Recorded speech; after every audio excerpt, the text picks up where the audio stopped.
आज से अगर 70 साल पहले हमारे बुजुर्गों ने मुसलमानों की सियासी लीडरशिप पर काम किया होता तो आज ये दिन देखना नहीं पड़ता।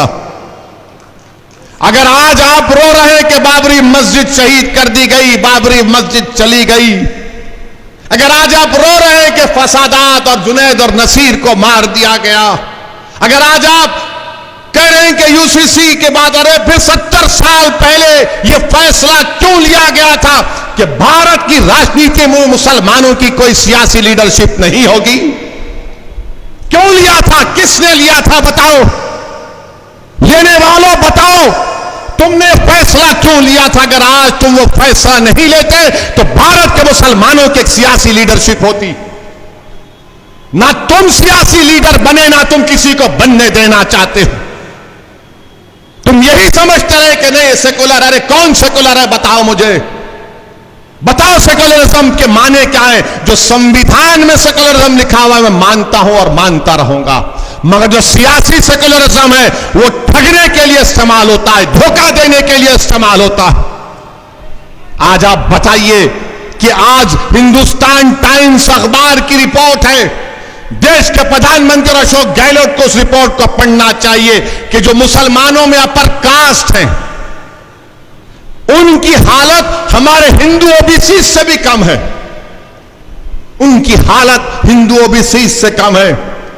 मगर आज वो लोग आएंगे, चुनाव जैसा आएगा तो बोलेंगे नहीं ओवैसी सिर्फ जज्बाती तकरीर करता है। अरे मैं तकरीर करता हूं तो फैक्ट सामने रखता हूं, सच्चाई को सामने रखता हूं, मगर आप सिर्फ अपने फायदे के लिए गुलामी करते हैं। मैं अपने फायदे के लिए नहीं लड़ रहा हूं, मैं मजलूमों के फायदे के लिए लड़ रहा हूं।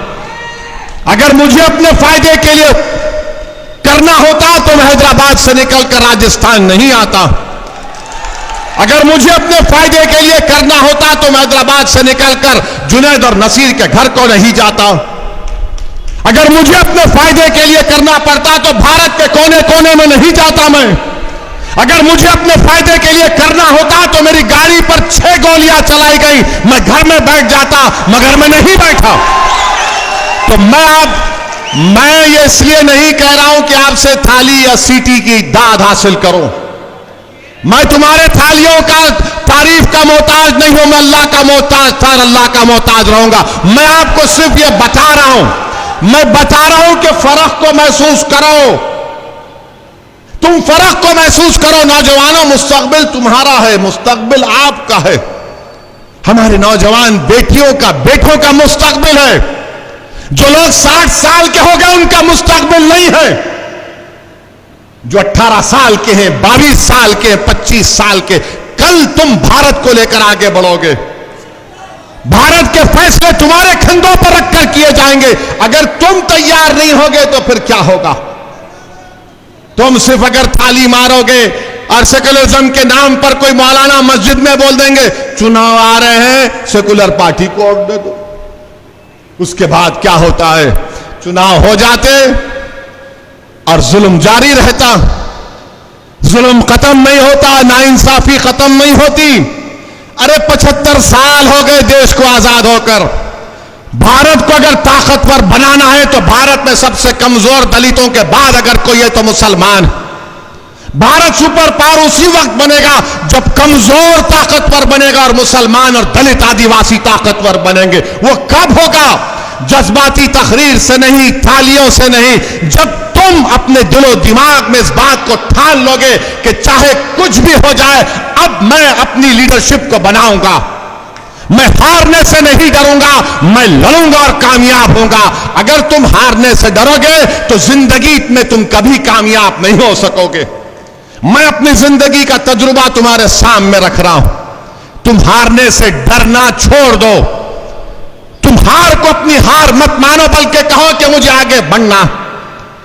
मेरे अजीज दोस्तों, बुजुर्गों, ये दुनिया में हम अगर हारेंगे तो आखिरत में तो कामयाब होंगे ना। अगर तुम हार के डर से बैठ जाओगे तो फिर कामयाबी तुम्हारे कदम को नहीं चूमेगी। अरे बहादुर वो लोग हैं जो नतीजे की फिक्र नहीं करते, मंजिल पर नजर रखकर जद्दोजहद करते। आपको अपनी सियासी लीडरशिप बनाना है। मेरे अजीज दोस्तों और बुजुर्गों, कांग्रेस के लोग बड़ी बड़ी बातें कर रहे हैं, वो ऐसा ऐलान कर दिए, वो फुला कर दिए। अरे भाई साहब, क्या हमको नजर नहीं आता कि आपके पार्टी में क्या हो रहा है? आपकी पार्टी में कितने लोग तैयार बैठे हैं? आप ही के घर में कितने लोग मौके के इंतजार में हैं? हमसे भी बात करते हैं, हमने कहा भी रुक जाइए, टाइम पर बताएंगे। मगर मेरे अजीज दोस्तों और बुजुर्गों, यकीनन इस मुल्क में फिरका परस्ती को रोकना है। यकीनन देश के इस सेकुलरिज्म को, इसकी खूबसूरती को, अनेकता को बरकरार रखना है। मगर ये जिम्मेदारी सिर्फ हम मुसलमानों की नहीं। अगर अशोक गहलोत के बेटे लोकसभा का चुनाव हार गए तो क्या वैसी जिम्मेदार है? मैं जिम्मेदार हूं, थोड़ा बताइए आप। अगर उनके एक साथी नाराज हैं तो क्या मैं जिम्मेदार हूं उसका? मेरे अजीज दोस्तों और बुजुर्गों, डराएंगे आपको बीजेपी का नाम लेकर, आपको डराया जाएगा। ये तमाम बातें कहकर, ओवैसी का नाम लेकर तो डराते ही हैं। मगर आपसे अपील कर रहा हूं कि आप डरिए मत, आप सच्चाई का साथ दीजिए। मैं आपसे अपील कर रहा हूं कि यकीनन बीजेपी को हराएंगे, मगर बीजेपी को हराने का मतलब यह नहीं है कि मैं अपना घर जला दूंगा। बीजेपी को हराएंगे जरूर, मगर इसका यह मतलब नहीं है कि और जुनैद नसीर मारे जाएं। बीजेपी को जरूर हराएंगे, मगर इसका यह मतलब नहीं है कि और एक मौसम के जिस्म के चार चार टुकड़े हो जाएं। अरे कोई तो तुम्हारी आवाज को उठाए, कोई तो तुम्हारी लिए लड़े। अरे 3-4 दीवानों को कामयाब करो। भारत की पार्लियामेंट में 540 एमपी हैं, मजलिस के सिर्फ 2 हैं। मगर जब इन दोनों में से कोई एक खड़ा हो जाता है तो गरीबों को और मजलूमों को लगता है कि अब सुनना पड़ेगा कि 6 मिनट में क्या जलजला आने वाला। मेरे भाई, ये हम क्यों बोल सकते हैं? क्योंकि आपकी ताईद, आपका इत्तेहाद हमारे साथ है। इसीलिए मेरी आपसे गुजारिश है, बिलखुसूस नौजवानों से गुजारिश है कि आप फैसला करो, अच्छा फैसला लो आप। हम राजस्थान में आए हैं और आते रहेंगे। एक बार जहां पर हम अपना परचम लगाते हैं तो हम उस जगह से पीछे हटने वाले नहीं हैं। और मुझे यकीन है कि राजस्थान की जनता, राजस्थान की आवाम, राजस्थान के गरीब और मजलूम लोग मजलिस के पैगाम को समझते हैं।